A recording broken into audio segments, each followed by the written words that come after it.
Pause. Before the video starts, I just wanted to say that only a small percentage of viewers are subscribed. So, subscribe. It's free, and you can always change your mind. Also, it's a bit far away, but I was thinking for when we hit 100k subs, I was going to host a gigantic server with all of you and do a 100 days video. So if you guys want to see that happen, hit that sub button. And while you're down there, smack that like button too. It really helps out, and I really appreciate it. And now that that's all out of the way, let's get back into the video. Hi guys, today I'm surviving 100 days in a frozen wasteland in hardcore Minecraft. This mod pack is insane and has so many tech and magical things to help us conquer the cold. I'm going to be trying my best to use the tech to rid the world of the cold and return it to its natural state. Can I do it? Or will I succumb to the cold? I don't know. You'll have to watch and find out, because I survived 100 days in hardcore Minecraft in a frozen, desolate wasteland. And here's how I did it. I wake up on top of a tree on day 1, and we're in hardcore, as you can see. So meaning that if we die for good. And right next to where our hearts are, you can see that there's a thing to control our temperature, just like in Rlcraft, meaning that we will freeze to death. But luckily for us, we have something called climate clemency, which is a potion effect that will stop us from freezing to death or overheating for the first 20 minutes into the world. When that wears off, we will freeze to death, so we need to really quickly try to figure out how to keep ourselves warm. It's also snowing everywhere, and mobs are spawning because they see it as nighttime, even if it's in the middle of the day. So we have to be aware of that, because they're going to be everywhere, and they want our blood. Luckily, while I was explaining that, I ended up finding some green mystical flowers, which we're going to be using later on. But would you look at that luck? We got some mystical flowers already. And I started the world the way that you start every world, except I didn't this time, because you can't punch wood in this pack. You have to collect sticks from leaves. And after I collected a bunch of sticks from some leaves, I opened up the quest book and I accepted all the quests, so that way I could get some rewards and figure out what we're going to do next to get ourselves warm. So we got some sticks that will complete our first quest. Okay. And with those sticks, we need to make, so improvised planks. Okay, let's make some improvised planks really quick. And this is a fruit tree. Is this a fruit tree? It is. There's a cashew. Oh, the cashews. Heck to the yeah, dude. You know, cashews are fruits. They're cashew apples, and then the cashews are like the little nut that's on the bottom of them. They're like super interesting how that works. I find it like incredible. I'm super interested with that kind of stuff. All right, so now we got that done. After my little cashew apple tangent, I made some fire sticks, and then I went and made myself an ice chisel with some sticks, so I could collect some ice to make some sharpened ice shards to make some really basic tools, so we could start collecting some wood and stuff like that. And then I decided that it was time to go underground, because being above ground in this pack is pretty much a death sentence, and you're going to turn into an icicle. But underground, with that geothermic heat or whatever, it keeps you a little warmer. So I hope you all are ready for Cave Shrew, because we're going to be living in caves and doing a lot of cool technology stuff underground. It's pretty much the opposite of what One Block was, but we're going to be doing a lot of the same mods, so it's going to be really fun. Now that I had a little bit of shelter in the cave here, I decided to make myself a campfire, which recipe is a little different in this pack to make it a little easier on you. And I set it up, lit it with our campfire sticks, so that way we could start smelting some cobblestone into stone, because we needed it to progress on the questline a bit more. And once I had all that stone cooked, I decided to put a bunch of wood on there too, to make a bunch of charcoal, because we needed charcoal for torches and also for the quest lines. We should probably go underground and build a slight underground house here, because when you're out of the weather and you're underground, you are less cold. Just to be completely safe, I can at least get in and out of the house. There you go. Makeshift home. Placing the doors down to our entrance, I realized that they open separately instead of together, which is just kind of weird, I'm not gonna lie. Excuse me? You don't open together? What? Oh, that's insane. Well, I don't want to live in a world like this. This is insane. This is insanity. Okay, then. Well, then, that's a little annoying. And after that, I decided to start mining down to try to find some resources. And I kind of realized pretty quickly, no ores spawn in this pack other than copper. So in order to get them, we have to do some pretty weird things by making frozen andesite and diorite and stuff like that from just those normal generating blocks and combining them with ice. And then we're able to turn them into ore using an orchid. So later on, we'll be getting into that. So make sure you stick around because it's pretty interesting. After I finished mining for a little bit and realizing that there was nothing down here, I decided to make a pair of wooden shears so I could collect a bunch of leaves so we can make some leafy armor for a little bit of insulation because climate clemency was going to wear off soon and I didn't really want to freeze to death in our house. Oh, dude, look at us. Oh, yeah. Look at us, dude. We're like, we're in a ghillie suit, bro. Oh, my gosh. I'm about to go take out some plebs. There's an endangered species right there. I then used the leaves to make a bunch of vines, and I used those vines to make some leafy string, which acts similar to this string, and we can use to make wool. Yeah. Sweet. Perfect. We got a bed now, boys. And while I was sleeping, something unfortunate happened in real life, and I thought I'd leave it in as a little blooper, because I thought it was pretty funny. I ended up spilling my coffee everywhere. Oh, I dropped my coffee. Ugh, leave it to me to drop my coffee, bro. Gonna sleep really quick. Sweet. Wait, we can sleep whenever because it's always nighttime. Shoot. How many days have gone by? We just burned through 3 days of sleeping. Oh, that's annoying. Is it at least daytime now? Yeah, it is. So because it's always stormy outside, you can pretty much sleep over and over and over and skip through days. So I thought it was best idea to just not sleep for any of this pack. So it took me about 30 hours to film this because I avoided sleeping for the majority of the video. After that, I crafted some calcite by combining some smelted stone and some snowballs. And that calcite can be put onto a campfire to turn into bone meal. And I used that bone meal to make some white dye, so I combine it with bone meal and make some floral fertilizer, so that way we could start getting some mystical flowers that we didn't already have from getting them outside. But before doing that, I wanted to really quickly just bone meal the blue flowers that we had already, because we were going to need a lot of blue petals and green petals anyways, so I decided to just bone meal them. And kind of how it works with Botania is you bone meal a petal and it'll turn into a tall version, which will give you 4 back, so you can just consistently get a lot more. Just place it, bone meal it, break it, craft it, get 4, and repeat. That gets us some more of those petals, so I don't have to worry about it as much. And then I crafted myself a petal apothecary, so that way I could start working on Botania. And after that, I also replaced all of our ice tools with stone tools, because I figured they were going to be a bit better. Even though, now that I look at it, they don't really seem any better. Stone tool's better, right? Uh-oh, maybe not. Wait. Oh, the sword, what? Sword's definitely better. Same attack damage with significantly higher attack speed? Bruh. After that, I went and crafted a bunch of wood bowls, because how you get water in this pack is a little bit different. Is you get some wood bowls, and you fill them up with some ice shards, and then you put them into the campfire to make some bowls of water, which then you can use for Botania apothecaries. I then used the petal apothecary to make myself a white flower, using a green flower, a snowball, and some white dye. Yep, there we go. Cool. So we got a white flower. And then I crafted myself a bunch of pickaxes, so I could start the just egregious task of digging out a massive area with stone pickaxes, which is probably one of my least favorite things to do in this world. I'm not gonna lie to you guys. It's pretty bad. Going to be a little annoying. Times like this, I really wish I had some iron tools or efficiency or something like that, but I get it's supposed to be hard, it's supposed to be a little annoying and slow, but yeah, I'm not a huge fan of sitting here for 10 minutes mining away at stone to clear out a little area to do things. Not the biggest fan of it, but it's alright. 'Tis life, my friends, 'tis life. How's that? Yeah, it's not bad. And after that, I dug out the floor of the area I had mined out because I wanted to fill it up with dirt and eventually turn it into grass using some pasture seeds. And I used that new open dirt area to plant a bunch of flower petals and bone meal them so I could dupe them all, so I could have a ton more petals because I wanted to make some pasture seeds and a bunch of stuff like that. Pasture seeds. It is green and green. Just go 1, 2, and a dirt. Perfect. So this, I believe, gets us grass. It does. All right. Perfect. That's exactly what we needed. I will actually even make a couple of more of them. And whoa, okay, those pasture seeds are going a lot faster than I thought they would. I'll just place these other 4 down just to expedite the process slightly. But, I mean, I just placed that one. Wow, those grow fast as heck. Holy. And after that, I made a bunch more bone meal, so that way I could bone meal the grass and just break the grass for a bunch of seeds. All right, let's go bone meal this grass. See if we can't get some seeds. Oh, not seeds, sorry. See if we can't get some grass.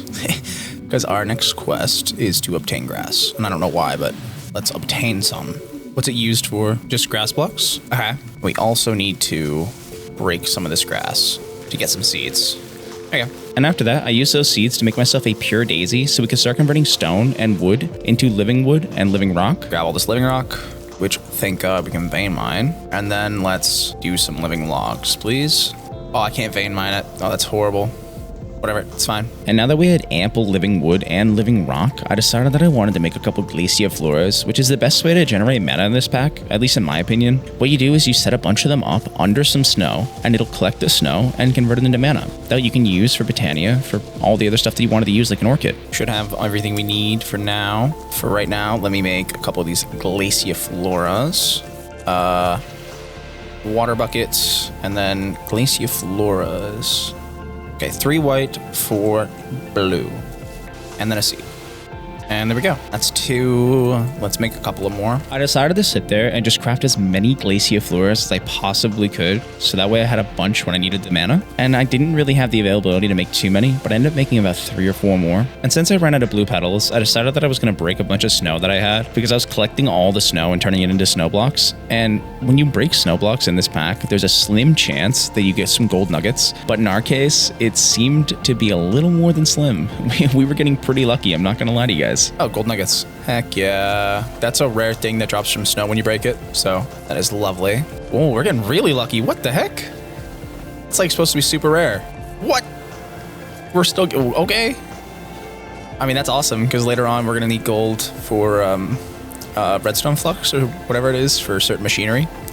So we need the snow right now and the gold later. It's perfect. Okay. I mean, listen, dude, that's awesome. I then used our living wood to make some living twigs, which I used to make a mana spreader and a mana wand, so that way I could control where the mana was going from the Glaciifloras. Cool. So, and let's also make a mana pool. Boom.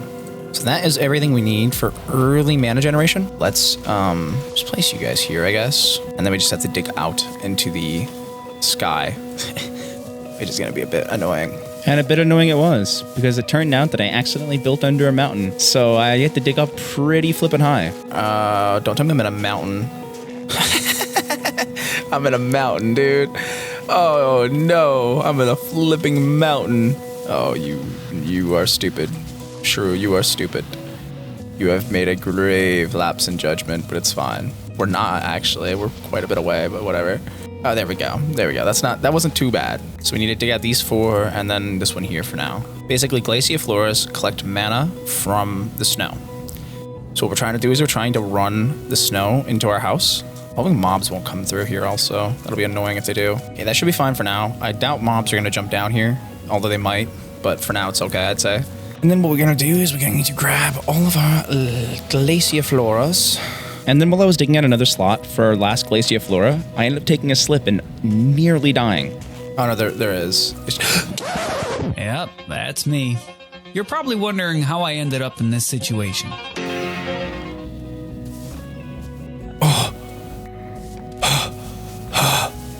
Okay, that was a little scary. That was a little scary. I believe we can just place this here and then this there and link the 2. And that should be filling up with mana now. Slowly but surely. And once we link the Glaciifloras, actually, because I almost forgot to do that. There you go. Oh yeah, look at that. So all of these are linked. All right, so let's just let that get some mana for now. And in the meantime, I'm going to collect all this stuff here. Flower pouch, Botania, and some V-Bucks. Pause. This right here is a monumentous event. See these V-Bucks? They are going to be insanely overpowered for our entire run for the rest of the playthrough. Because I can set up a shop, and it's pretty much an infinitely renewing system.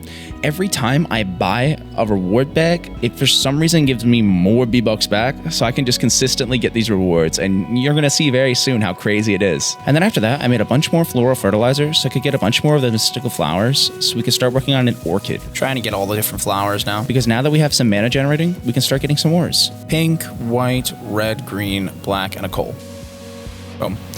All right, there is our orchid. And the first thing I did was use some coarse dirt and the mana in order to convert it into clay, so that way we could break it and make some bricks to make some brick furnaces. Because in this mod pack, in order to make a normal furnace, you need coal, not charcoal, coal.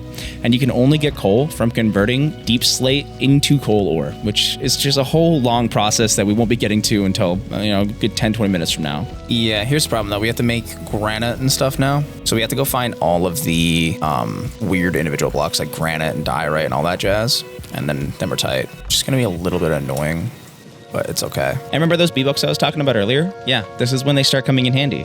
See if we can't use our V-Bucks actually to do something here. I made the shop and I put in some loot bags, and I ended up getting all of the resources we needed pretty dang quickly. Okay, and let's just place the shop here. Loot box, what's presents? How much do they cost? That's not bad. Let's buy one of those and buy one of these and see what they do. Large present. Okay, decorative candy cane. Oh, the loot. Ooh, okay, the loot crate's actually good. We should probably do that. Including getting more and more V-Bucks literally just fed to us. I want to try one more present here and see if it gives me anything like actually useful.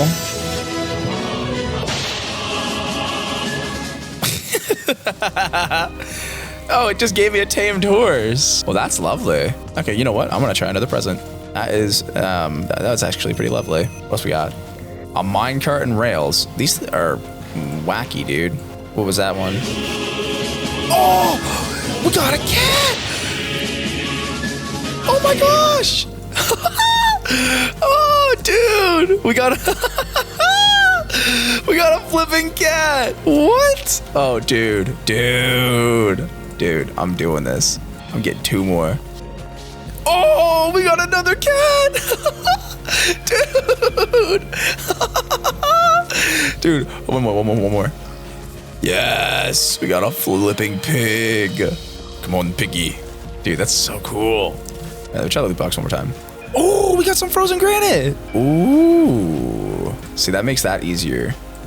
Yeah, it took me a little while to realize all the resources that I was trying to get, I could just get from the loot boxes. Frozen andesite. So we didn't have to worry about going and looking for andesite and granite and all that. And for some reason, I got tons of these coins back and so many stupid enchantments too. Advanced loot box.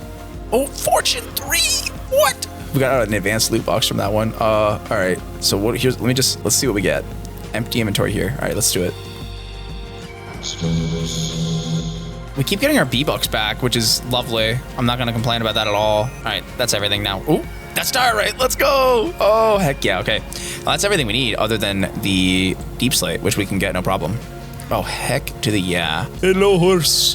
What should I call you? What should I call the horse? Dude, I'm so happy about the cats. I wonder if they're going to change like textures when they grow up or if that's what they look like. Because I would love to have Jerry. Jerry would be amazing to have. All right. I'm gonna go into the caves now and see if I can't get some deep slate down in our little mine here.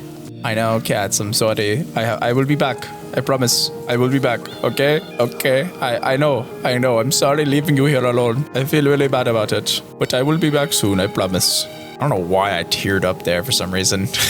Like, genuinely, I don't think I've cried in a long time. For some reason, my eyes started to water. That was weird. That was very weird. And after a little while, I ended up finding some clay, which means I no longer had to do the weird dirt stuff in order to convert it into clay. That clay? Oh, heck yes. So now we'd have ample, so I could set up some auto smelters and stuff like that. Wow. Oh, heck to the yeah, dude. We really needed clay, so that's perfect. Oh, sweet. Unfortunately, though, the couple of pickaxes I brought didn't really last us long enough to get into deep slate. So I had to run all the way back up to get some more pickaxes, and I decided it was probably a good time to get some stairs down here. Oh, man. I had to run all the way back up to get a pickaxe. Oh, I'm such a goof. I feel like I should probably invest in stairs. I think I should. I ran a bunch of stairs all the way down to the bottom of our mine, and yeah, it definitely helped a lot when it comes to going back and forth. This makes going up really fast, but going down slow, right? And you know what, honestly, I don't mind that. It's probably fine like this. And not long after that, I finally hit deep slate levels. And dude, this took a long time. Oh, deep slate. Let's go. Oh my god, I forgot how hard it is to mine deep slate. Forgot how much I hated it. Let's grab a good bit of deep slate and then we'll head back up and hopefully make some frozen deep slate. And I would like to make a resource generator soon so we don't have to mine these any longer. Hello, cats. How are you? Doing okay? I think you are. So then I went and crafted the frozen deep slate, which means that we had all the frozen blocks that we needed. And now I just needed to go put it in front of an orchid and it would turn it into a bunch of ores. And that's frozen deep slate. So that's all of our bases covered. Perfect. Now what we need to do is go and put it in front of the, what does it say? Endless copper opportunities. Oh, ha ha ha ha. Endless opportunities. Endless opportunities. Oh, come on, man. They have puns. Metallic ice cream. Coal flavored ice cream. They have puns? I didn't know they had puns. Oh, that's awesome, dude. Oh, that's so good. All right, sorry. I getting sidetracked here.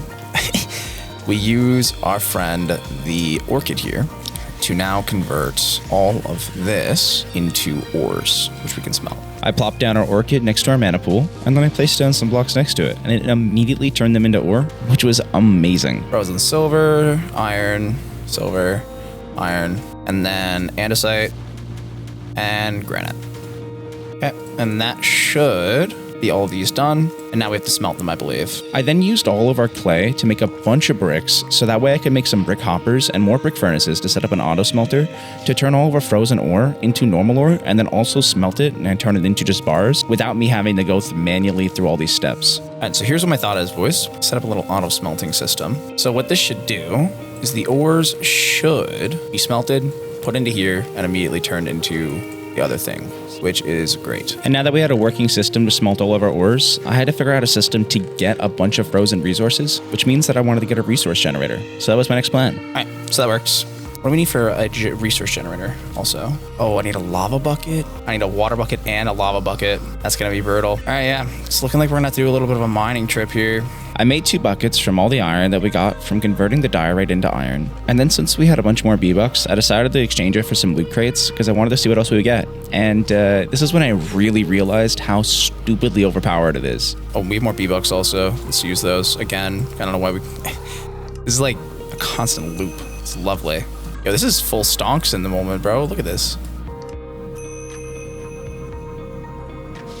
Like, what? What is this? This is fully stonks. Oh, item repairer, gold, iron ore. Like what are, why are we getting, okay, this feels very unfair. I don't know why. Either I'm getting stupendously lucky or something weird's going on here. Because every time I spend my B-Bucks, I get more back. Okay, that time I didn't get more B-Bucks back. So I definitely was just getting stupendously lucky. Yeah, that time I only got 9 back. Okay, well, it looks like this time I'm gonna get a lot more though. Yeah, this is full stonks mode, bro. Holy heck.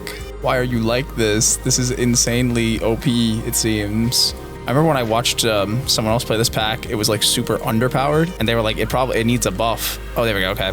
It looks like we finally tapped out. Yep, we've tapped out, okay. That took a while to tap out though, holy heck. Yeah, that's kind of crazy. We got 15 iron from that, bunch of gold, like what? That's kind of nuts. Alrighty then. And from those loot boxes, we also got a bunch of frozen resources, including almost a stack of frozen diorite, which I used to turn into a buttload of iron and made it up with 47 frozen iron ore. Jeez. 47 iron is crazy. So we were going to have ample to do whatever we wanted. And then I used some of that iron to make myself a bunch of iron tools. So that way, I could have a bit of an easier time mining. My first iron tool, matter of fact, an iron pickaxe. Let's go. Make a shovel. And honestly, we could make an iron sword too. And then I headed down our staircase to go try to find some lava. And some really cool things happened when I noticed that there might have been some on our map, but I also noticed that there was something else down there that I really, really loved. In a hot second. Is that a mine shaft? Moss blocks. Oh, it's a lush caves.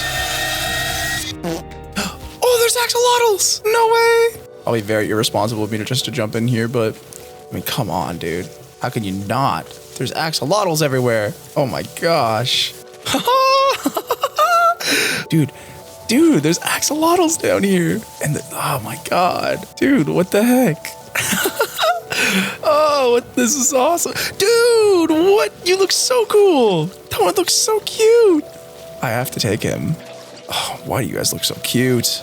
Like, look at this one. Look at this. Look at this one. What is he? What? He's adorable. Oh my god. He's so adorable looking. And after grabbing a couple of those axolotls and using 3 iron I had on me to make another bucket, I decided to go get that lava. This is a wacky mine shaft, dude. And some lava. Let's go. Now, only problem is it's going to heat us up tremendously fast. After getting the lava, I decided to explore the mine shaft a little bit, and I got a couple of cool things in some chests, like some black lotuses and some glowberries, and nothing super, super great, but just some little cool knickknacks. Black lotus. Nice. And some seeds and some rope and multi-shot, I guess. But it wasn't really long until I really messed up and saw that there was a spider spawner and confidently went to take it on. I hear spiders. Uh-oh. And when I say nearly, I mean nearly. We barely got out of there with the sweat between our cheeks. Hi, how are you?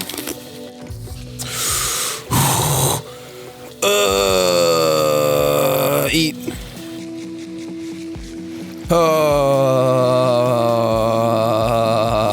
I don't want to talk about that. Let's just pretend that didn't happen, please and thank you. Now, while I loot this stuff here and I get this diamond and everything, I'm going to ask you from the bottom of my heart, please don't roast me too hard. I have no idea why I was so trash at fighting that spider just then. I'm very embarrassed. Let's keep the roasting to a minimum. I will limit 1 comment per person per roast, okay? That seems pretty fair. I think that's okay. A bit of allowance. We're all good here. Oh yeah, I almost forgot I had to deal with this spawner. Oh god. Okay, we're good. We're okay. Probably. Is that a mushroom? It is a mushroom. Yes, dude. This is awesome. I don't even know why I'm down here anymore. I'm just like, I'm like overwhelmed with joy about the axolotls and stuff. Okay, where's the way out? See if I can try to remember that. There's so many axolotls. Oh my god. I dropped down, right? Yep. Here we are. Sick. We got the lava we needed. We found 2 axolotls, which we're bringing up, and they're gonna be our friends. We're gonna have some friendly axolotls up here now. I'm actually like super excited about that, unironically. The first thing I did when I came out of the caves was dig out an area to keep all the axolotls in, because I really thought it'd be nice to have them have a little cute home next to where I am. I missed having an iron pickaxe so much. This leagues better. And yeah, I probably shouldn't be wasting my iron on this, but it's my iron. I will waste it the way that I want to. Dang it. And after not too long, I ended up having a pretty nice little spot for them. There you go, guys. Hope you enjoy. I'm actually so happy about that, unironically. Oh, it's so nice. All right, let's get back to the task at hand, and let me make a resource generator. I then combined our lava bucket, water bucket, and some cobble to make a resource generator too, so that way I could put some stone above it and it would start producing it for us. That should be working, right? Yeah. Every 220 ticks, we get a block of diorite. And we can upgrade it by putting a block on top of it. In order to upgrade it, I grabbed a bunch of frozen granite and I placed it down in our orchid to make a bunch of frozen redstone ore. So then I smelted that and broke it down and made a redstone block to put on top of it, so it would upgrade the speed, making it go down to only 90 ticks instead of 220. Yep, tick rate's 90 now. So that's gonna be really quickly generating. Lovely. All right, so we need 3 more buckets of lava. And then I went to go underground to try to find some more lava, and literally at the beginning of our staircase down, I noticed that there was lava on the map, but it was kinda above ground. So I went over there and I found out that we had a little lava pool just across the water. Matter of fact, is that above ground lava over here? Or am I insane? I dug down underground where I thought the lava was, and I started hearing it bubbling. So I made my way towards it, and there was a gigantic pool of lava that was super easy to find. I think I very faintly hear lava bubbling.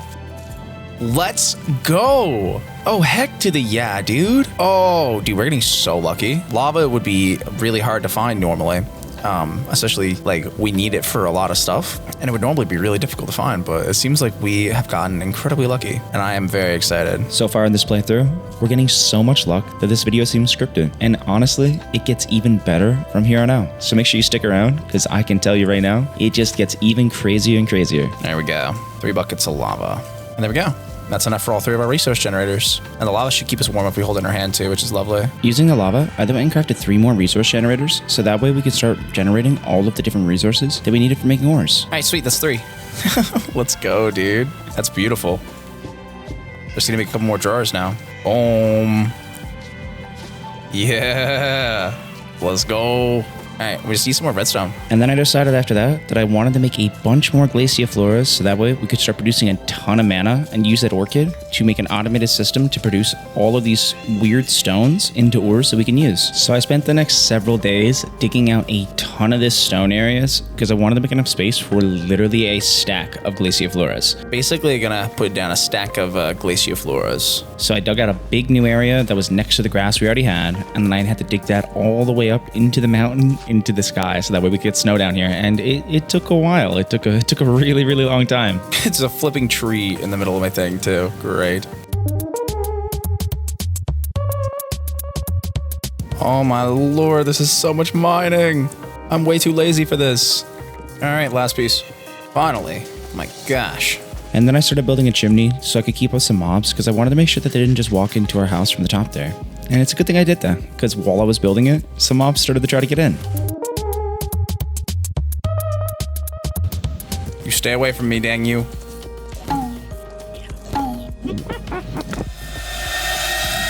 Hi, how are you? No. No. Hey! You! Yeah. You know what? You think about what you've done while I snowball you.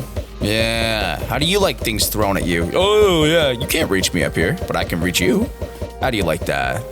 Yeah. Have you learned your lesson? Clearly not. Okay, well, not my problem, I guess. With the chimney done, I decided to go down and take out the witch, because I didn't really want him just meandering around and picking on me all the time. So I went down and chopped her up. No. You clearly didn't learn your lesson. But of course, you know, you gotta make me do that. But whatever, man. And after that, since we had this big open space, I decided to start working on getting those glacier floras ready so we could make a bunch more mana. All I had to do though was replace all this stone with dirt so we could plant all the glacier floras, and then I was good to go. I grabbed all my light blue and white petals and I went and planted them down into the grass area we had and started breaking them all, so that way I could get a bunch more petals to make all the glacier floras. And once I was done growing all those petals, I started the grueling task of manually crafting every single glacier flora, and it took a while. It's pretty brutal. We ended up making a stupid amount, and each one took me a couple of seconds, but if you want to watch really quick, I kind of found out a trick to grow them a little quicker. I wonder, can I do this? Can I be a cheeky little bugger and just do this?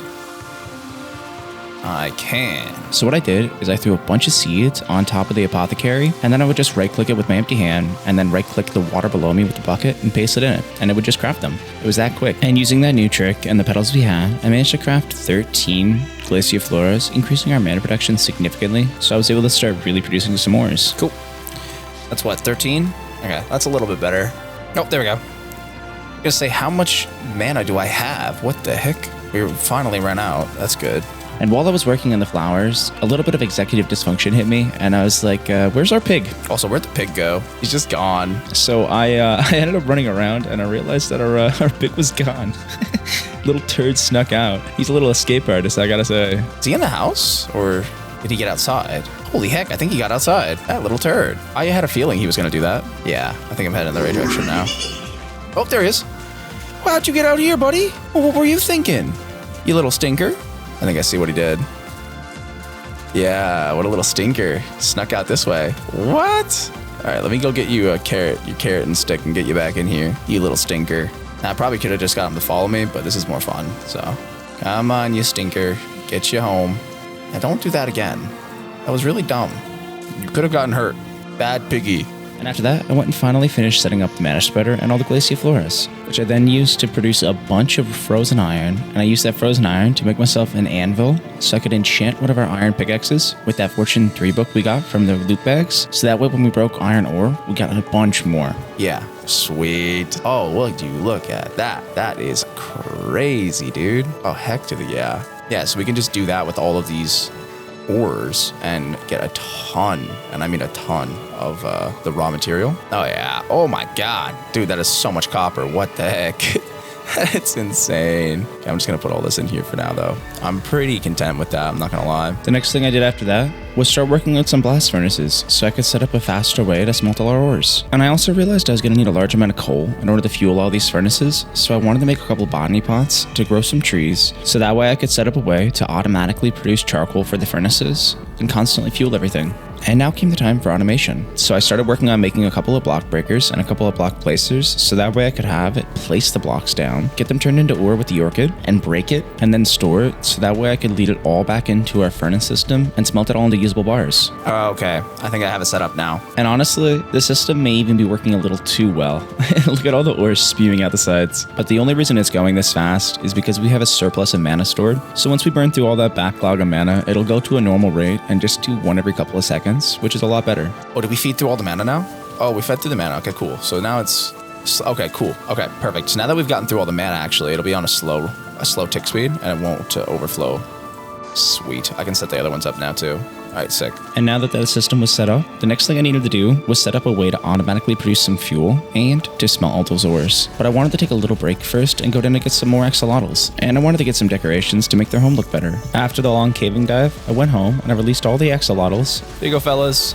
I hope you enjoy. And I started decorating their pen, and I think they really love it. I think that looks okay. I'm sure they like it. Also, if you guys are wondering how to get some petals pretty quickly, I found out a way to get a massive amount of petals super fast. So get the bone meal the same way you would with a calcite, and then literally just bone meal some petals that are being placed by a placer with a hole under it, and it'll auto break. So I'm literally just holding down right click, and I'm getting a ton of petals. Oh, fellas. I got it working now. Look at this. I just hold down right click to place the bone meal, and because there's no block under it, it just breaks when it grows. That's amazing.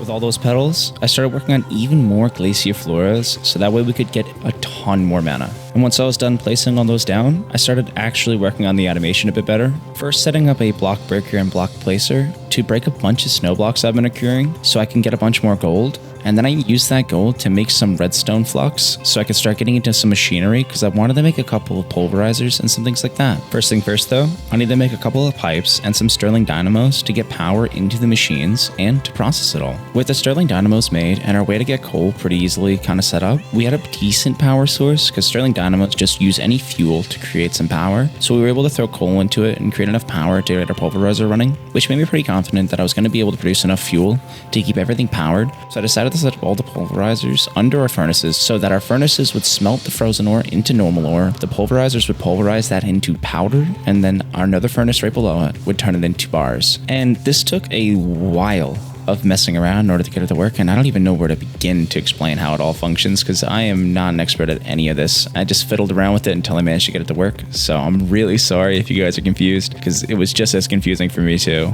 It is starting to work because I didn't put coal up here. Like, I did not put any of that up there. So it is definitely figuring itself out. It just needs ample time. To try to help our system work a little bit better, because the fuel was kind of struggling, I decided to work on making an exoflame, which what that does is it uses mana to turn furnaces and stuff like that on as if they were full of coal. There's only one problem though. In order to make that exoflame, I had to make a rune of fire, which requires some nether bricks and I think nether wart.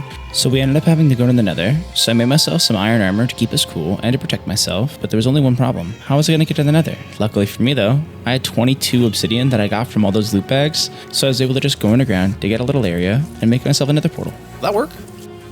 It will. Cool. I was so scared for a second. I was like, uh-oh, did I royally mess up? We're all right. So into the nether I went, and unfortunately we did spawn underground, so I had to do a little bit of work mining my way out. But in order to find another fortress, just easily I found a little trick that I have, that I learned from Captain Sparkles actually, is to just crank your render distance up with the map open, and then just let it load, because it'll show you where all the closest nether fortresses are. There's no way there isn't a fortress in 30, oh, here we go, okay. Literally 30 chunks away. That's insane. A little bit after that, I decided to take a quick trip home because we ran out of pickaxes, and while I was there, I also made a couple of these satchels so I could carry some more things with me and bring a stack of pickaxes just to keep myself from not running out of them. And with those pickaxes, I finally managed to dig my way out from underground in the nether, and while I was doing it, I actually ran into a piece of netherite, which was pretty cool. Problem is we may burn to death before we even get a chance to get outside. Is that flipping netherite? No shot. Bro, I'm just trying to find open air. Hey, and open air. Best of both worlds. And then I started making the grueling path on the way to the nether fortress. And while I was doing it, I kind of went into a weird little tangent while I was hitting these mushrooms and running around. And I started talking about lobster mushrooms or Hypomyces lactiflorum. So if you don't want to hear about it, skip about a minute or two. But if you're interested in what these weird mushrooms are like, then pay attention because it's pretty cool. I'm going to go on a weird tangent here. Have you guys ever seen Hypomyces lactiflorum? It is, the common name is like a lobster mushroom. It is a orange mold that like parasitizes those cool common mushrooms. And I know those mushrooms that I'm talking about are normally like poisonous or like they're not really edible, but it's like these milky cap mushrooms and russelas, and some of them are edible, but even the edible ones are not choice edibles. They're not very good. They're like kind of gross. But then the mold that takes them over, it completely consumes them essentially and makes it into this weird mutated, not even looking like a mushroom structure that smells and tastes like lobsters and seafood. And it becomes a choice edible mushroom that is like absolutely delectable that people really love. I haven't had too much luck finding them.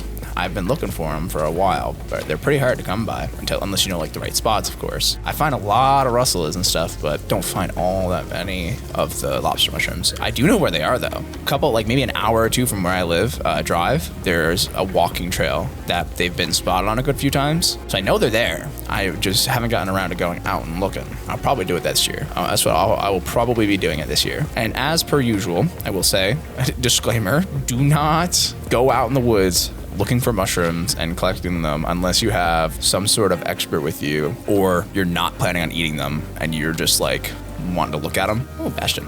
Because I think there's like no mushroom species that can hurt you just by touch. I mean, even the really poisonous ones, as long as you don't swallow them, you're usually fine. That's not saying put them in your mouth, but Don't do that. That's a bad idea. But you're supposedly it's only if it's consumed that it causes an issue. You can go looking at mushrooms and you can go out in the forest and check them out and stuff, and you can pick them. I mean, like, the mushrooms are really cool where if you are harvesting them, like you're picking them out of the ground, you're actually helping them, not hurting them, because it spreads their spores. Their spores will stick to you and your clothes and all that. And when you walk away and you're far away from where you're at, those spores can fly off and meet with other spores and create an entire new little mushroom colony out in this complete different area that they wouldn't be at. They have this like symbiotic relationship with us where we eat them and they use us to transfer their spores all around. Kind of similar to how birds and fruits have kind of a symbiotic relationship. Like, the birds will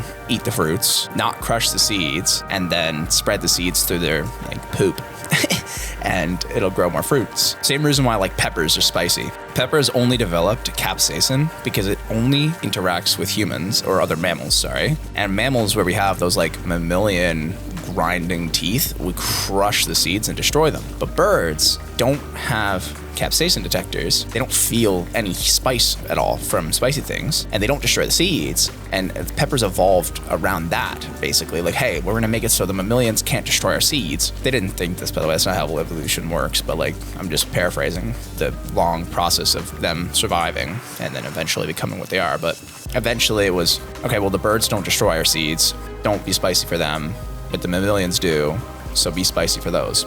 So peppers hurt us, but don't affect birds because they spread the seeds. It's very interesting, and it's similar like with caffeine. Caffeine's poisonous to insects. It kills ants. If an insect eats caffeine, they die. But we just have such a small dose comparably for our kilogram weight that it doesn't hurt us, and it gives us that slight little buzz. But it's neurotoxic to insects because of the dosage. And it's neurotoxic to people too if you have too much of it, but like the amount we have is actually positive for the brain. Caffeine's like generally actually helps with the noggin. My mans, I am at the fortress here. What is going on? Sorry about that. For some reason, mushroom picking Shrew kind of took over and did a little bit of a TED talk. So, if it was a little annoying, I apologize. And it won't really happen again. If you liked it though, let me know, because I'll be sure to do it some more. It wasn't long after my TED talk until we finally broke into the fortress, meaning that we were able to get the resources we wanted and not have to worry anymore. We're gonna run out of pickaxes soon. Oh, finally, we're at the fortress.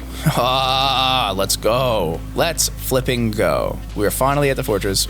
So I'm done with the tangent. We'll go back to what we were doing. We gotta be really careful not to hit the guy. Oh, finally, nether warts. Oh, this is amazing. Oh my god, look at all the diamonds too. Oh, finally! Oh my gosh, this is amazing. I explored the fortress and I killed a couple blazes, getting some blaze rods. You're over lava, aren't you? I don't know, but a big deep hole that I don't want to go into. That's what she said.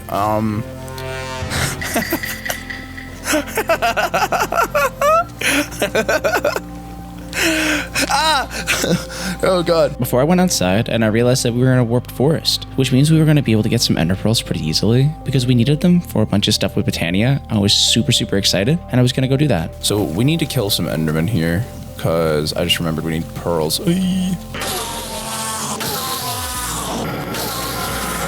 Come on, man, give me a flipping pearl. You would think it wouldn't be this hard to get one pearl. Come on. Hey, we finally got a pearl. Let's go. My god, that was annoying. We use that to make a mana pearl, which we need for... Oh, we need it for the runic altar. That's what it was. I would like to maybe get one more. We got one more pearl. Okay, you know what? That's fine. All right, we need to head home. Honestly, I don't know what it is with me in the nether, but I always end up falling into holes, or at least nearly falling into lava constantly. I don't know if that's just me, or if that's pretty normal, but I'm pretty bad at the nether, I'm gonna say. Oh, okay, buddy. Okay, buddy. Let's not do that, please. And on the way back, I ended up playing some tennis with a ghast, and he took a bit of a head injury. Yes. Eat it. Die. And not long after that, I ended up finding the tunnel that led to our portal. All right, here we go. We're here. Hang on, we're here. All right. Home we go. Home is where the heart is. My heart is here. Hello, cats. How are you? Oh, we got a loot box too. See what we get.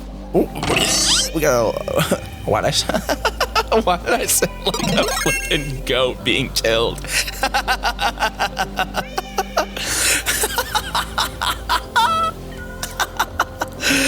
Oh my god, it sounds like when you hit one of the ghosts. Like,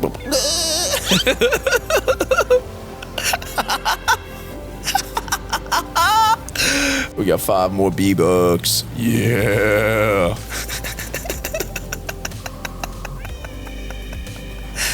Oh, I'm still laughing at myself. Oh my god. Alright, so we got everything we needed though. After that, I decided to make myself a multi-servo press because we're going to use it a lot later on to set up a lot of stuff. Multi-servo press, please. Thank you. Kindly. Alright, so here's what you do. Multi-servo press will automatically just turn it into plates until you put a die in there. So in order to make the dies, we just need the plates. Packing die. There we go. Perfect. And with the unpacking die, we'll shove that again into the multi-servo press with our magma blocks. And then boom, look, magma cream. Easy peasy. And that will give us a bunch of magma cream, which I can put into the centrifugal separator and get a bunch of slime balls and blaze powder. Easy peasy. Straightforward. And after that, I used some blaze rods that I got from the fortress we were in and our ender pearl to make a runic altar and a alchemy catalyst. And boom. Alchemy catalyst. Runic altar, kaboom. There we go. And then I went outside and I was trying to find some fruit trees, but I didn't really find too many. I did find a lot of nuts though. Hey, walnuts. That's new. Gotta love a good old walnut. There's surely an inappropriate joke in there, but not gonna say it. And then on the way back, I made a huge mistake and nearly got us killed, but somehow did this super tight clutch and managed to block the skeleton shot that would have killed us. Yeah, more flipping cashews. I don't want you. I want, like, apples and plums and fruit. Uh-oh.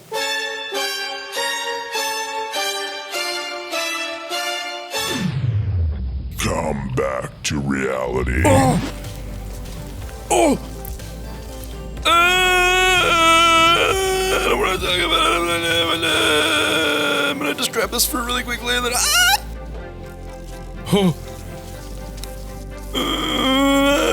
that was really close. Oh my gosh. Remind me to stay inside. Holy heck. And then when I came back, I finally started to work on the exoflame, so I set up our runic altar and I started placing the materials in to get all of the separate runes to craft the exoflame. One little problem though, in order to craft the exoflame, I needed to get some material, like a feather, which I could only get from a chicken. So I had to make these things called cocoons of, I don't specifically remember the name, but essentially I use these foul pumpkins that I make with rotten flesh and stuff, and I combine them with some string to make these cocoons that will spawn random mobs that have a 20% chance to be a chicken. So I did that to get a bunch of chickens so I could get some feathers. Oh, they hatched. Okay, we did get a chicken. We got a chicken. We got a couple more pigs, a sheep. I'm gonna force feed this chicken. Grow big and strong. Grow. I don't want to. Oh man. Problem is, do I just kill him and get the feather immediately, or do I let him grow big and strong? Oh my god, wait. Do the babies follow around the adult? What? Oh my god. You are a mother now, Mr. Pig. Or should I say, Mrs. Pig. You have now adopted 2 baby. They follow around the mom. Dude, I love that so much. Dude, that is actually so flipping cool. You are eating so much grass. Chill out, bro. No way, dude. They like genuinely just follow them around. Oh, that's so flipping cool. Hello, Mr. Chicken. Why does the horse look so dumb on the minimap? They like have the stupidest minimap or map image. It looks like a cow that's got like some mental development problems. Tell me that doesn't look like a cow with developmental problems. Dude, its eyes are on the side of its head.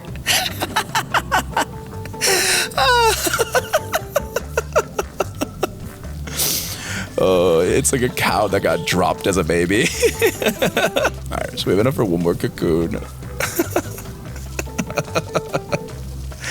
Oh, it really does look like a cow that got dropped. That's too funny. Oh my god. There's 3 more cocoons of caprice. Hoping for another chicken. Otherwise, I'm just gonna have to wing it and hope for the best. Oh, we did get another chicken. No way. What luck. Make me a baby.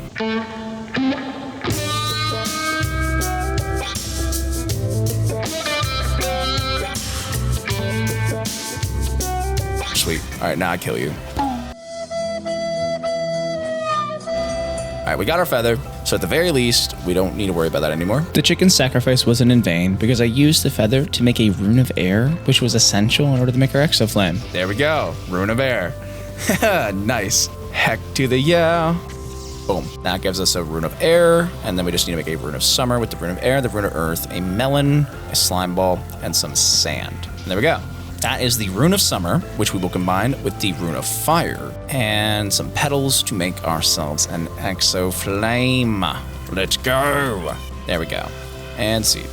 Perfect. So now we have an exoflame, which, if I believe to be right, boom. This will power all the furnaces. So yeah, see? This will power all of the furnaces. And it doesn't even use very much mana.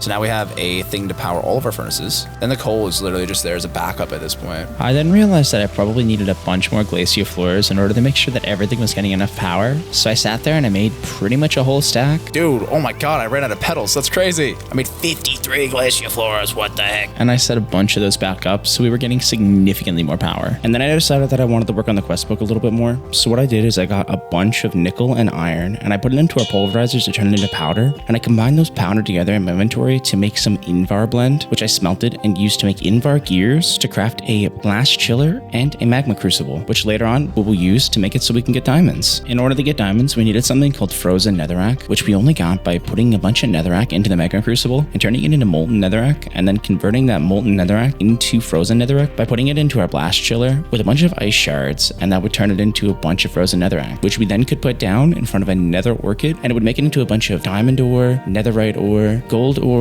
and quartz ore.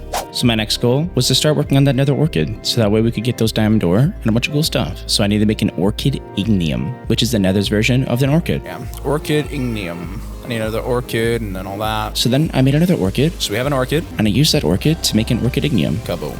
Okay, so now we just need to figure out a way to power this. I'm gonna save you guys the hassle. I spent quite a while trying to figure out a way to generate mana inside of the nether, and none of them work really well. Your best bet, honestly, is what I just ended up doing, was making a couple of mana tablets, just collecting a bunch of mana from your normal mana generation in the overworld, and carrying it into the nether and just throwing it into a mana pool. Because the way I was gonna do it was using this thing that consumed lava to make mana, and it was not good. It was really bad. Because of the way that this was set up, it literally took several buckets of lava in order to make one frozen netherrack into an ore. So this was not the way to do it. It was not the move. After a while of just fiddling around and realizing this was not working, I went to my go-to when it came to this pack, which was Gaming on Caffeine. He's the person who kind of just made me want to play this in the first place, and his videos on it are amazing. So I went and I watched him do it, and he just used mana tablets to transfer the mana back and forth. So I figured I'd give that a shot, and it worked really well. So that's the best way to do it. I'm gonna tell you right now. What? I don't know why ours isn't working. I looked up a video and they showed doing exactly what I did and it just didn't work. I guess let's make a mana tablet really quick and try that out. Okay. So that should fill up this mana tablet with all the mana so we can transfer it. And I just watched someone throw a mana tablet into their mana pool in the nether and it immediately worked. So I'm assuming that if if this doesn't work, then we got a problem. There's something wrong. Spoiler alert, it works. It works really, really well. Okay, mana tablet into mana pool. Why are you working now, but you weren't earlier? What? Okay, whatever, man. God, that's annoying. I figured out pretty quickly what the problem was. It consumes a massive amount of mana. I see it consumes a stupid amount of mana, that's why. Yeah, that consumes an absolute butt ton of mana. Holy heck. But, I mean, we got some diamonds and a bunch of ancient debris. Like a punch, actually. Holy heck. I rang all of our new frozen ore home, and I smelted it all into the non-frozen counterparts, so that way I could mine it and get all the resources and finish up the quest line. For the next quest line, it included ElementalCraft, which means that I needed a bunch of frozen stone to convert it into inert crystals. So I went out and I collected a bunch more ice shards using our chisel and the ice out in front of our house, and I used all those ice shards to make a bunch of frozen stone, which I placed down in front of our orchid to turn it into a bunch of different ores, including those inert crystals we needed. I would really like some inert crystals, please. Okay, so we got a good few of the inert crystals. There you go. There's some more too. Perfect. There's the inert crystal. With the inert crystal, I can make a contained crystal by surrounding that in gold. Okay, and then I can make a water crystal. Let's make us a water crystal. What a sheep. I'm gonna need a lot of those inert crystals, I'm realizing. All right, well, sweet.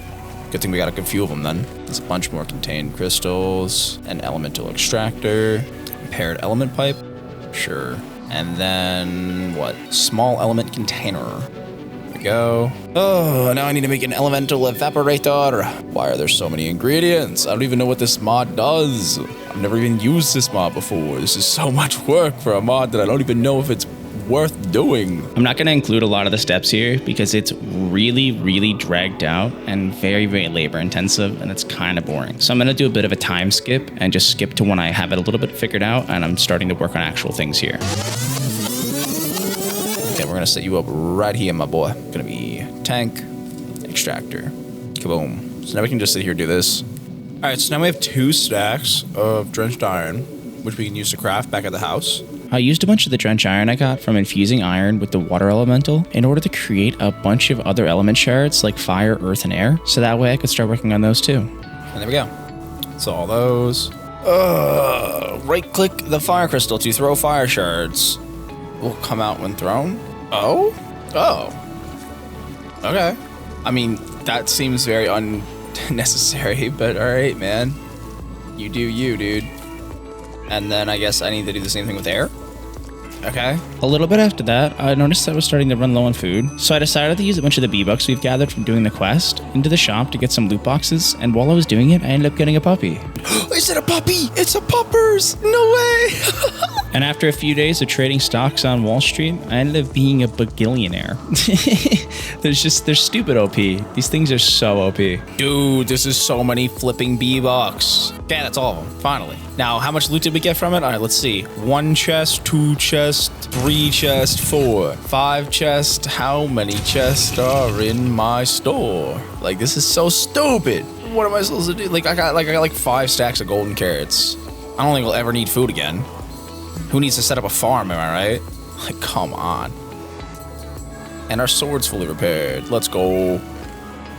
I left 4 V-Bucks. Just enough to get myself 1 more of those large gifts. Oh, let's see what we get. All right, you ready, boys? Have a good old Christmas, you know? And we got a stupid CD. You know what?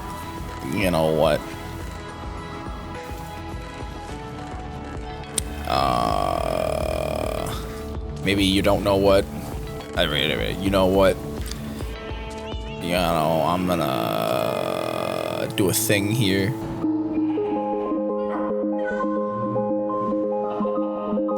Yeah, the absolute banger. You hear that bass? Dude, I'm like squatting to the same pace. Oh, okay, wait. It turned around. Okay, this kind of picked up a little bit. Alrighty, okay. You know what, this is actually kind of nice. I'm into it. I'm into it. That's kind of stupid. What in the world? What are the other songs like, I wonder then? Whoa, it really picks up. All right, cats. Enjoy, cats. I'm playing cat for you. To like turn this trash off. Put on some Lil Pump. I would disown them, bro. And after that, I went back to our water elemental source, and I put a water shard onto the element infuser with some water elemental below it to turn it into an amethyst, because I wanted to use that amethyst shard to make a springline shard.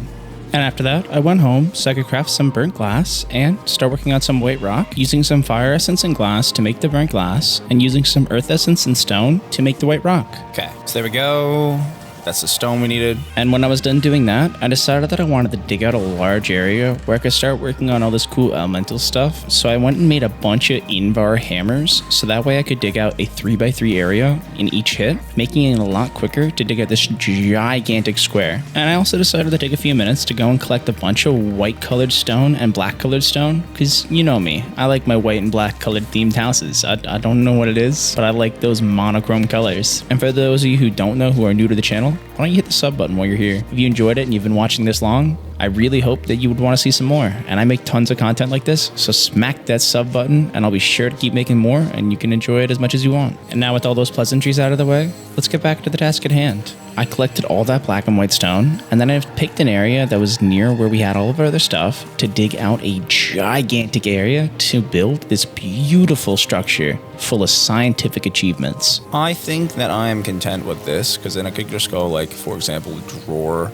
hopper, thingamabobber, thingamabobber, thingamabobber, thingamabobber. It's like, I'm pretty happy with this height, and of course, if I need more, I can always dig it down another, in that specific little, like, room or whatever I'm going to do it in, because I'm going to set up rooms for each thing, I think. And now that I was content with this large area I had, I decided that I wanted to start building the house. So I placed down a bunch of the blocks I had chosen, and I decided how I wanted to lay it all out. I decided ultimately to use white walls with white roofs and black floors with dark oak pillars as supports. Oh, I like that a lot. That looks so cool, dude.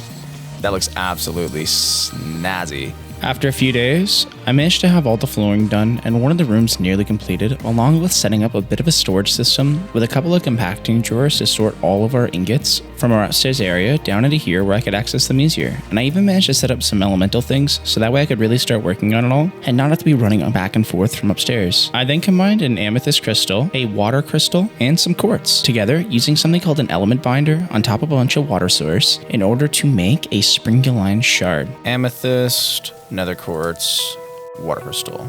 Give it a quick sec here. Oh wait, I'm an idiot. It's done. What am I doing? It just takes a while, it looks like. I was just staring at it. I don't know why I was just staring at it, but I was just staring at it. I'm so stupid. Oh my gosh. Okay, next thing we need to make is swift alloy, which needs air.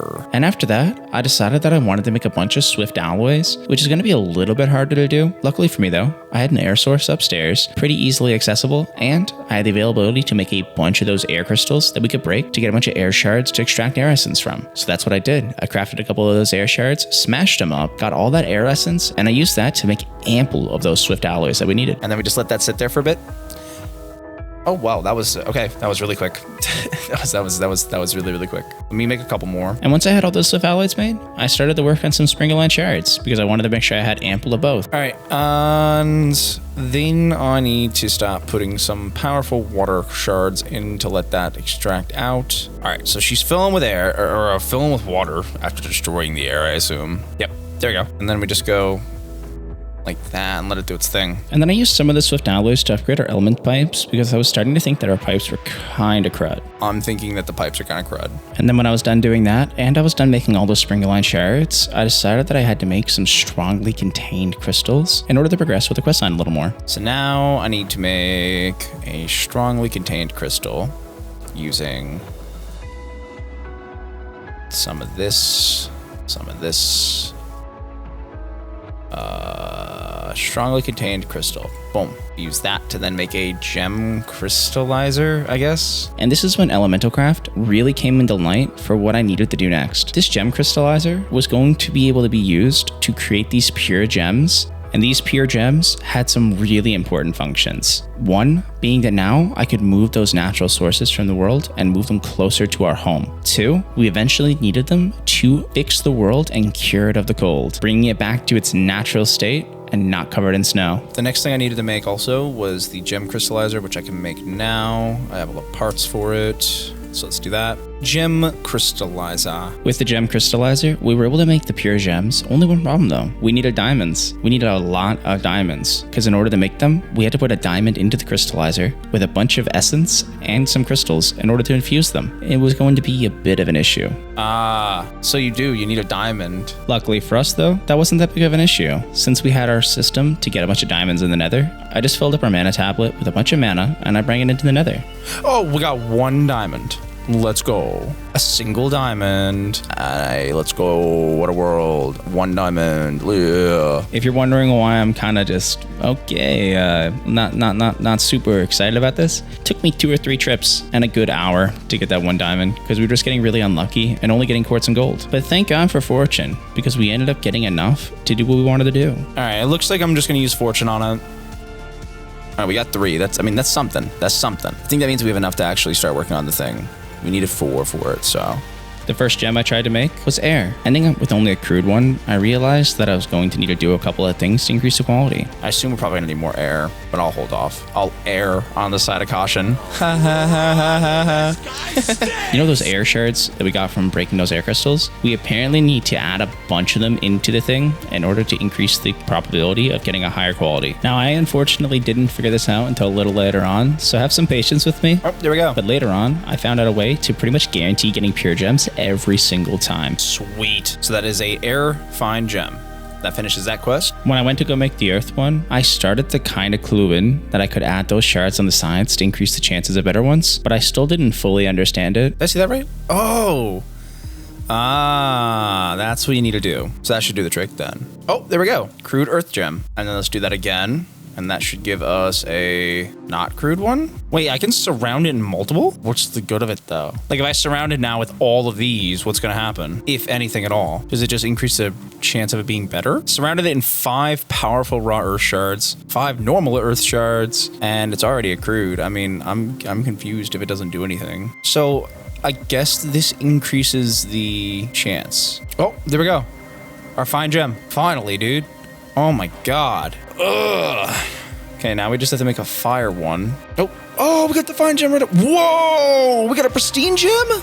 That's only a 5% chance. Okay, that's crazy. So we got 4 powerful raw water shards or whatever. I'm gonna hope that makes my luck a little bit better. Hey, we got a fine water gem. Let's go. All right, up next is the pedestals. And now came the biggest problem. In order to make these pedestals, I needed a lot of source, more than I could make with those shards. So I needed to go out and find a natural earth and a natural fire source, which was going to take a little while of exploration. So for now, I just set up the air one and the water one with a couple of elemental containers below it to collect a bunch of the source. And then after that, I decided to head out looking for the fire and earth one. Yeah, I still haven't seen an earth or fire one. There's land over here. So let's run around maybe on the dirt. See if there might be something. Oh, fire! We found a fire one. Let's go. Is that an earth one? Or water? I think that's an earth one too. I think they're right next to each other. Yeah, there's an earth one here and there's a fire one there. Let's go. Let's go. Ugh. Dude, I was so annoyed. I was like, I mean, how far away are we from home? We're like 1,000 meters and I just found them both. I was starting to think that you couldn't find them in this biome just based on our stupid luck, but no, we're just really unlucky. Element container and boom, start extracting that, right? You are extracting that. And then I'll put a marker here for earth and fire. And after setting up the earth and the fire ones, I went home with the earth and the water and the air, and I ended up finally being able to make our first pedestal, which was the air pedestal. Oh, finally! There's the flipping air pedestal. My god, that took so long. Okay, so we have 1 air pedestal. I then crafted the earth pedestal. Oh, there we go. It's done. The water pedestal. Yep, there we go. Ooh, the water one has moss? I like that. And finally, the fire pedestal, meaning that we now had all the pedestals to be able to do the next step, which was going to make a pure infuser and start making some pure crystals. Oh, and boom, fire's done. And the fire kind of looks like netherrack. Oh yeah, that's pretty cool. Now we need to make the pure infuser. Pure infuser. There we go. That's all of them. That's everything here. So now what do? Place around pure infuser. All right, let's set it up. Oh, that's so cool. It actually gives you like a big area for it. Oh, I love that.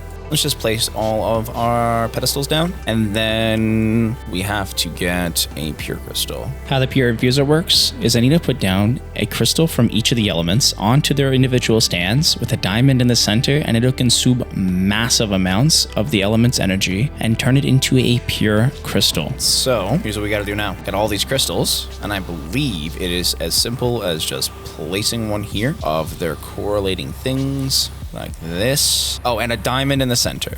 That's perfectly fine too. All right, here we go. Kaboom! Make me a thing. Make me a thing. Make me a thing. Oh, I need more. Uh-oh. I need a lot more source. Whoops. I thought when the pedestal was full, that's all I needed. No, it needs a lot more. I might need to make a couple trips. Oh, nope. The fire's done. The air's done. The earth is done. The only one left is the water, which I actually might not have enough for because I'm dumb. Pretty pleased with the cherry on top. Oh, you suck. You suck. Maybe That gives me just enough to tip the scale. That's what I'm really hoping for here. Because I'm full on the red, I'm full on the yellow, I'm full on the green. But the blue, the water we need a little bit more of.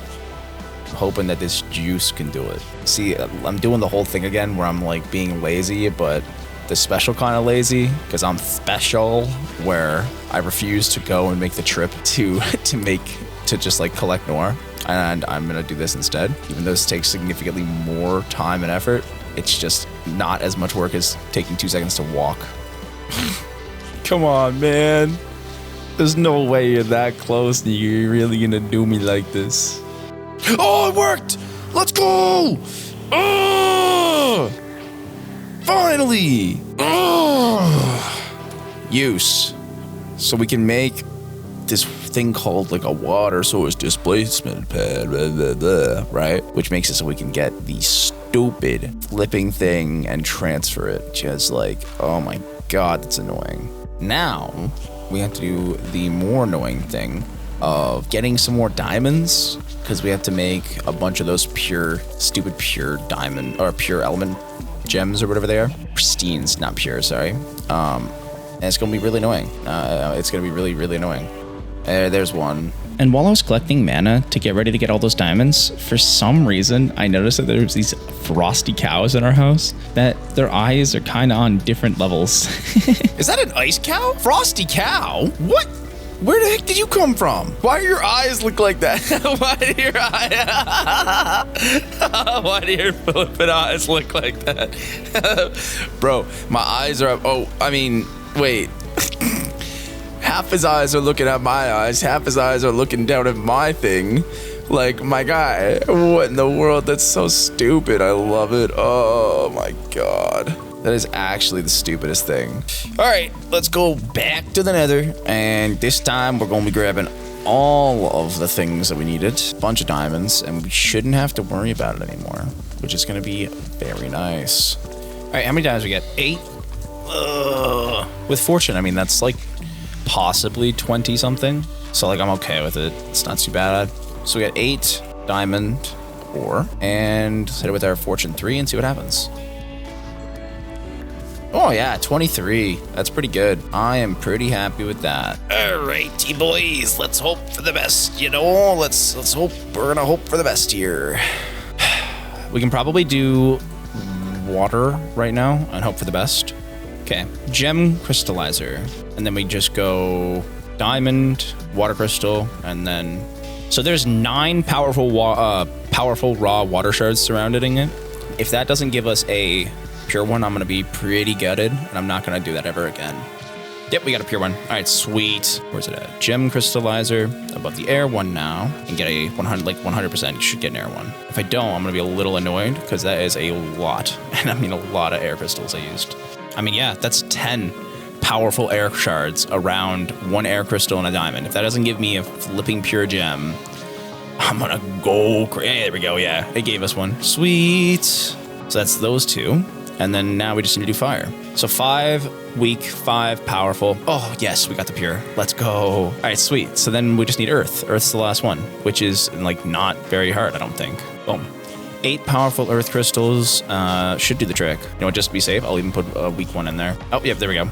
Pristine. Perfect. We have all the ones we need. Oh, thank God. That's amazing. That saves me a lot of trouble. All right, and now we just go boom, boom, boom, boom, and boom.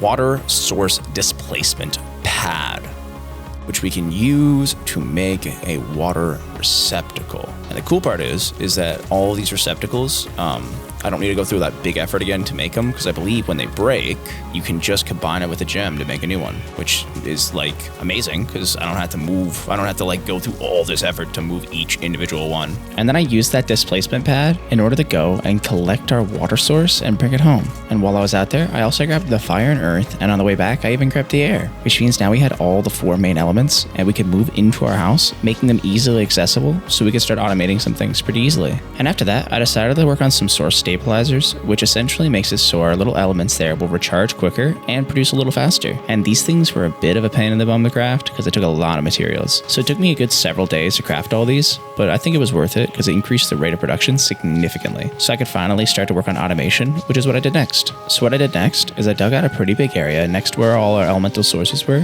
where I was planning on setting up a couple little factories to start producing all of these little resources a lot quicker, like the amethyst and the white rock and burnt glass and air silk and all that. And I also learned a little bit before right now that if you put inert crystals onto one of those elemental sources with a infuser above it, it'll turn the crystal into that resource's crystal. So if you put like a inert crystal above the water source with an element infuser, it'll turn it into a water crystal. And I figured that out while I was setting up the stabilizers there, and I forgot to include it, but yeah, it's kind of crazy. So I was planning on automating all of that to make a bunch of those crystals and all those resources. Oh, okay. You know what? I have it figured out now. There we go. So that'll make it so it'll only pull it out when it's done, which is perfect. There we go. So this is an automated system now for getting the water crystals, and we can also set one up to give us the actual resource. Like, say we wanted to put one here for amethyst, or like here for amethyst, and then put another one here for rock, and the fire being burnt glass and whatever, right? So that should be fine, I think. We just need to run some pipes down from there over to the other ones, which isn't too hard to do, I don't think. Before running the pipes over, I decided that I wanted to upgrade all the little tanks into full-sized element containers, and I also decided to set up all the resources that I wanted to be produced, like wet iron and amethyst and all the rocks and stuff. So I set all that up, and then I made all those pipes, and I started to run them together. Oh yeah, that looks pretty cool. That looks pretty flippin' cool. And now I just need to do this and just enable the pipes. And if everything is set up right, all of those pipes should, in theory, run to where we need it to. Just gonna place you here for now. All right, let's see. Yep, that's getting earth, that is getting water, that's getting fire, and that is getting air. There we go. So that's perfect. That's exactly what we needed. So that's getting, look at the white rock coming in. Oh, baby. Oh, baby. Oh, yeah. Beautiful. All right, well, in the meantime, I'd say I'm going to start working on building the area up, making it look a little nicer. Grab a bunch of the wood. Now, oh, yeah. So here's the cool thing. So before, the reason I had to stop is I ran out of the white colored stone bricks, right? I set up a drawer up here to fill up with, or to like just start crafting it all. So now we should have like a couple of thousand of both. I then spent the next several days working on building this house up using all kinds of white rock for the walls and wood for the pillars. And I'm gonna be honest, this is probably one of the coolest things I've ever built, and I really love it. Hey, this should be done. Check it out. I mean, this looks pretty good. I'm actually really happy with it. Everything seems to be working really well then. Heck yeah, dude. Heck to the yeah. I'm pretty happy with this. It looks really good. I don't know if that's just me or if you guys feel the same, but I'm into this a lot. One of the cooler things I've built. Also, while I was working on the house, I made sure to craft a couple of pure crystals, so that way we could make something called a firite ingot for the finishing of the quest line. So that's what I did next. I put down a netherite ingot, a swift alloy, a springline shard, and a pure crystal over our fire elemental and an improved element binder. And after a couple of minutes, it ended up turning into a firite ingot. I definitely did do it. Oh, there it is. Oh, let's go. Yes. So we got the chapter finished. What do we even use the fire ray for? Like, in all honesty, it's kind of not great, isn't it? All right, so then next quest is going to be simulating resources, which, oh my god, that's so much to do already. We got the fire ray. I'm really excited. And I'd say that let's see if we can't start working on the next phase. Since we were done with the elemental quest line, I decided to start working on the next quest line, which was starting to simulate resources using neural networks. I'd say this is probably where we'll probably set everything up in there. Got that little room there. Might as well use it for whatever this stuff is. I think these are like resource generators, maybe. I do remember seeing someone using them way back when I was a kid on like Skyblock or something, but I don't remember how it works, that's for sure. Are those phantoms I hear? Oh, come on, man. I don't want to sleep. Sleep is for the weak. You stay away from me, gosh darn you. You keep your dang distance, my boy. Don't you do it. I told you not to do it. Can you stop swooping me? You're like a flippin' magpie, man. Just swoopy, swoop, swoop, swoop. Lay off, bro. I'm just trying to grab some snow, and then I'm going back inside, okay? I know you want me, like, really bad. What is this? Snow pig? There's no way that's real. Chop. It dropped Snork. Snowpork, Snork. Very. Ow! Man, that boy angering me. Can you flip off, dude? Did your mom not love you growing up or something? I begged and pleaded, but of course, you had to keep pushing until I had to kill you. Now, like, both of us could have walked away from here fine. Like, neither of us had to die, but of course, you want to keep pushing until I have to chop you. Now I gotta go deal with the body and get some piranha fluid and just melt your corpse. I don't even know what tangent I'm on right now. Ugh. But now I have to go get rid of your corpse and hide the evidence and all that. Oh my god. Why'd you have to do that? Making all this extra work. Alright, so we got a bunch of snow now, which I'm going to be putting into here? Was it? Was this the place? No, that's the that's the breaker. Here's the placer. Okay. So let's put all the snow in here. This is like my only way to farm gold consistently. That and the bit we have downstairs, which is good, you know, it's meh at best. All right, let's start with whatever this is then. Model framework. Oh, we need the redstone repeater. Oh, shoot. Don't tell me I don't have any stone down here. I'm so stupid. I gotta run all the way back upstairs. It happens to the best of us. And by the best of us, I mean anyone other than me, because I'm definitely not the best of us. If I'm the best of us, we got a problem, dude. Society has a flipping issue if I'm the best. We got, oh my god. I am average at best. Right click on a mob that you want to start collecting data from. So if I should probably make a farm then, hey? So right click on an entity to build a data model. So like if I click on Enderman, maybe? Whoa, look at my hand. Is it like an F5? Whoa, that's so cool. Okay, what do I do with it though? Okay, and then I need a deep learner. Okay, let me make that, and then I'm gonna kill that Enderman and see what he gives me. So let's make this deep learner, which needs 3 repeaters. 1, 2, 3, deep learner. Okay, so we have a deep learner. Displays HUD when held and models are within range.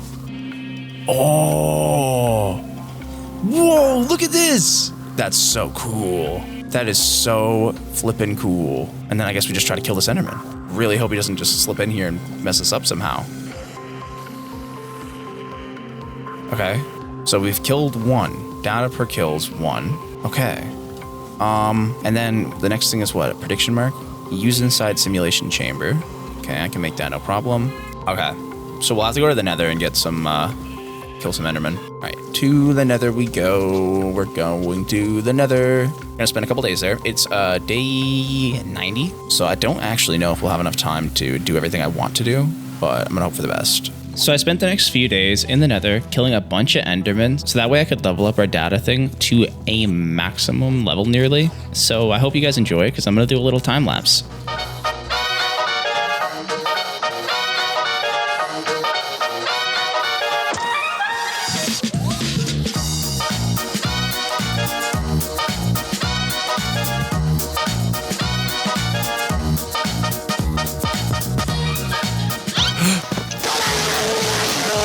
Killed my brother! You sons of a...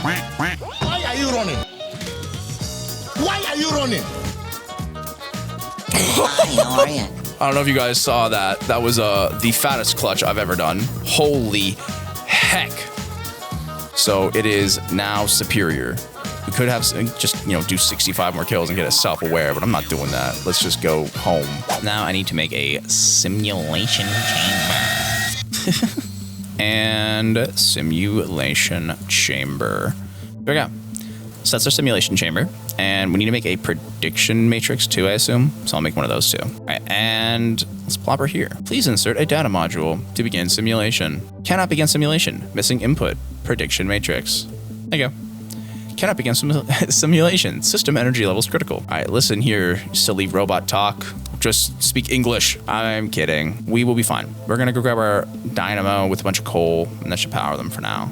This is a temporary solution until we have significantly more resources. In the meantime, this works perfectly. And now we just need to go you and you, prediction matrix, and the Enderman stuff. Missing input prediction matrix. I just put, okay, there we go. Yeah, boom. Cool beans. Launch runtime, iteration, blah, blah, blah, blah. Simulation, not enough power?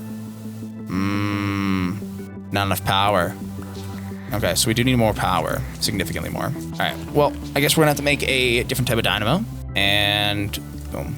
I think what this one does is it consumes gems like lapis to make power. I don't know if it produces enough though. Hey, Shrew there, buddy. I'm gonna spoil it for you. It doesn't produce enough. You're gonna have to make a lot more of these. So good luck, bud. Doesn't really seem like it's producing much more. Should be filling them all up. How much power we got now? Oh yeah, look at her go. She's climbing now. Oh geez, yeah, that's skyrocketing. All right, I think we're probably in the clear now to start simulating with this monstrosity of a creation. So we go data model, prediction matrix. Oh yeah, look at it go. Launching runtime, iteration 0 started, loading module, processing results. Oh, look at that. Generalized ender prediction. Now we are still running out of energy, which means that this is somehow consuming energy at a faster rate than we can produce with all of these dynamos. So we're probably gonna have to, oh, whoa, Enderman prediction. Oh, that's cool. What can we use that to make? Oh, we can use, oh, that's so cool. That is really, really cool. So I'd say from here, what we'll do is possibly make even more of, well, we can't make more lapidary dynamos because like numismatic, is that any good? Because we can make tin coin, we can make coins, and then the coins can make 64,000 RF. The numismatic's probably our best bet. All right, let's make a numismatic one, I guess. So what I did then is I made another multi-servo press along with a numismatic dynamo, and I set them up below where we were doing our simulation and with a bunch of other dynamos to be able to support the simulation process with enough power where it wouldn't skits out so much. Should be feeding you, and you should be getting fed a lot. Are you finally going to be enough to keep up, though? Here's the question. Are you going down still? You're still going down. What? That's insane. It takes 512 FE a tick. Well, whatever. What do we need to do next now? So I need to get like cow data or something like that, and then I'm vibing. All right, I probably skipped a couple steps by doing the Enderman, I guess. It seems to be the case. We need to go and make another one of the thingamabobbers. What is it? Model framework. And the reason I needed to make that model framework was for the next step in the quest line was making a bunch of chicken data or just any overworld creature in order to get an overworld prediction. So what I did is I went upstairs and I bred all the chickens we had, and I'm glad I kept a couple because otherwise we would have been in trouble here. But I bred them for quite some time, and then I killed a bunch of them until I was able to get a bunch of this resource that I needed. So that way I could progress with the quest more. Luckily for us, I didn't really follow through with the next step and do the nether one because I figured I didn't really have enough time. And since I already had the Enderman one, I just skipped it and decided to move it to the next quest line. Next up is the Ender Overseer. Used to convert nether predictions into Ender ones. I have Ender predictions. Like, my guy, what do you mean? A nether star? Excuse me? What do you mean? What? Oh, this just wants... Okay, well, we can move on to the next quest thing then. We just need creative element containers, which we can make really easily. Like, actually super, super easily. I think I actually might have enough to do it right now. Let me just take this back out and put our Enderman in, and then we'll definitely have enough. This last quest line is essential because this is the one that makes it so we can finally cure the world of the cold. And honestly, we only have a little bit of time left, but there's a good chance we might be able to get it done. So we're going to place a gem crystallizer here. Then we're going to go... find air crystal, and then surround it in powerful air shards. And in maybe like 3-4 seconds, that will turn into a pristine gem. Yep, there we go. And now we're going to do the same thing with fire. We want to go fire, diamond, and a bunch of powerful raw shards. There we go. That's a pristine red gem, or fire gem, sorry. Now is the earth gem, kaboom. And then last but not least will be our pristine water gem. Boom, baby. Let's go. Sweet. Boom. And that is all of that. And now what we do is we are going to surround them with that ender stuff we have from killing all those endermen. The generalized ender prediction, right? And that'll just make us these. Well, check it out. Oh, dude. Heck yeah, dude. How do these work? Are these just infinite? Oh, no shot. It's just infinite. It's just infinite. We don't even need to use these things anymore. Check this out. Earth, fire, air, water. I still hear the avatar thing every time. It's a problem. Yeah, would you look at that? It is an infinite supply now. That is awesome. That's so cool. So I think we're actually completed the pack then. No, we're not. We need to make a weather changer. Fire rate. Oh, okay. So we can basically fix the world, but we need a fire rate block, which is annoying to make. Ugh. Okay, well, I'm gonna... Oh, I can't make a fire rate block because I need a bunch of netherite. Oh, we could get a good bit of netherite relatively easily, actually. I know I have some more up here. I'm gonna check really quick, see how much we need, or how much we have. 9 ancient debris. Oh, I do have enough, possibly. It's gonna be close, but I might actually have enough to do this. I think we might be able to finish the pack. We have like 3 bars downstairs. We can make 3 more now. I think we're gonna be 1 short, actually. It's very possible. I can get more if we need, but I just don't want to go to the nether again to do it. And I would have to go and get the mana tablet and RNG and all that to work out for us. We might not have enough time to go through all that. We shall see. Is it enough? If it is, it's close. It's either right on the money or it's not enough. Let's see.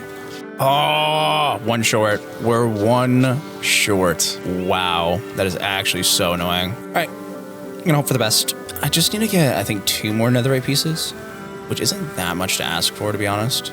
2 more ancient debris. Oh, there's 1, and there's 2. I think we got it. I think that's all we needed. Supposedly, this is like you saving the world.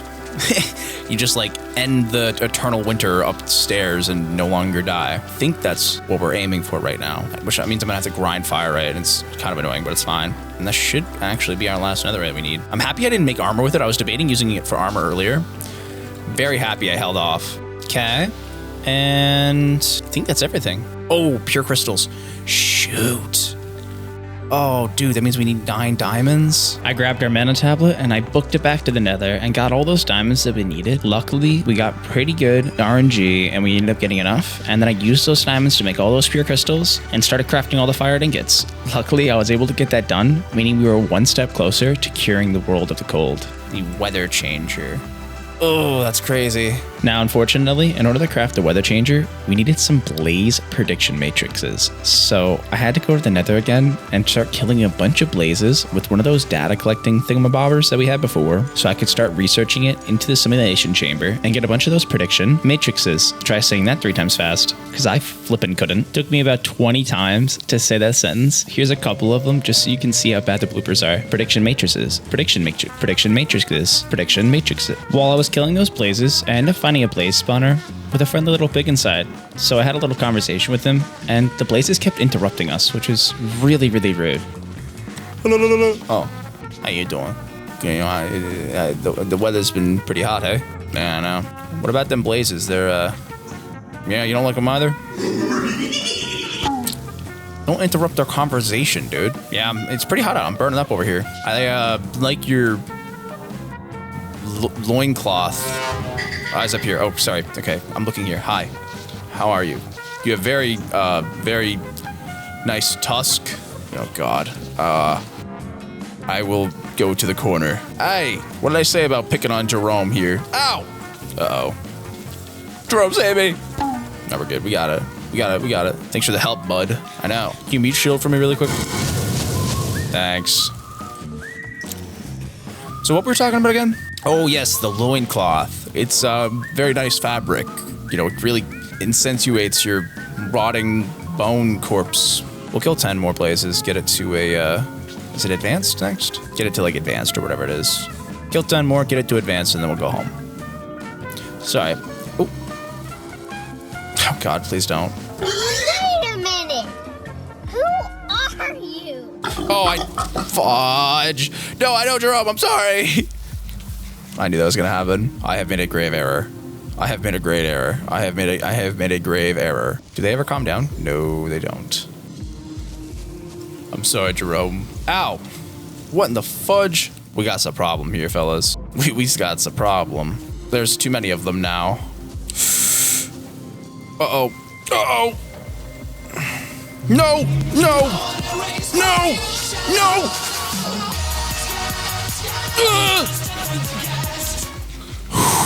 Everything is A-okay. Everything is A-okay. How many more do we need? 7? Okay. I can probably handle that. One more? Are you kidding me? Thank you. All right, we're good. Let's leave. I shall be leaving now, and I ain't ever coming back. Well, I probably will be coming back, but I ain't coming back now, that's for sure. Ha ha ha. That was like the SpongeBob surfer laugh. Ha. Don't you touch me. Wait. Must always kill children. Always kill the children. They always die. Never let them live. All right, we're good. All the kids are dead. And then stupidly, on the way back, I saw an Enderman running around freaking out. So I decided to look at him to see what his big deal was. And he immediately turned on me. Yo, why we running? Oh, shh! Oh, I've made a mistake. Oh, I've made a mistake.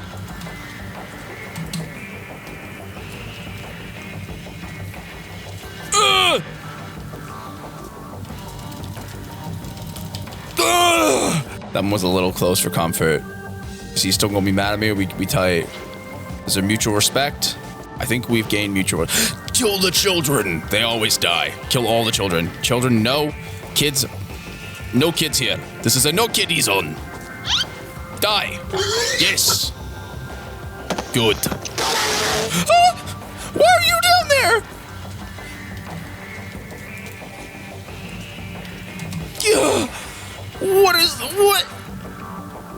What was your deal, bro? Uh-oh, there's a lot of piglins behind me. Please leave me alone. I've decided I wanted to spare you, so you should do the same to me. Please and thank you. I don't even know how I got over here, bro. Can I survive that fall? I guess there's only one way to find out, is it, right? Just doing it. Oh! I take far too many risks, dude. I am like the worst hardcore player ever. Ow. What? My boy. Play ping pong. Come on now. Come on now. Ow. Come on, my boy. Ow. Okay, you know what? I think I've had enough of this now. I think I've had enough of this, please. I changed my mind. You win. You force-gumped me. You are a ping-pong god. What can I say? After fighting the ghast, I made a really stupid mistake. In my haste to get home in time, I decided to use an ender pearl to try to, speed the time up. Yeah, day 100. It was day 100, and I died. Because my health was already low from fighting this stupid ghast, and the pearl hit the roof when I threw it. I was devastated. Hey guys, Shrew here. I'm really sorry that I didn't get to survive for a little longer and finish the goal that we had in the beginning, but I really hope you guys enjoyed the video nonetheless, because I worked my butt off and spent literally probably 2-3 weeks just grinding at this in order to get it done. I really hope you enjoyed, and if you did, why not like and subscribe? I really appreciate it, and it really makes a difference. And with all that out of the way, I hope you enjoyed. This has been Shrew, and have a good night.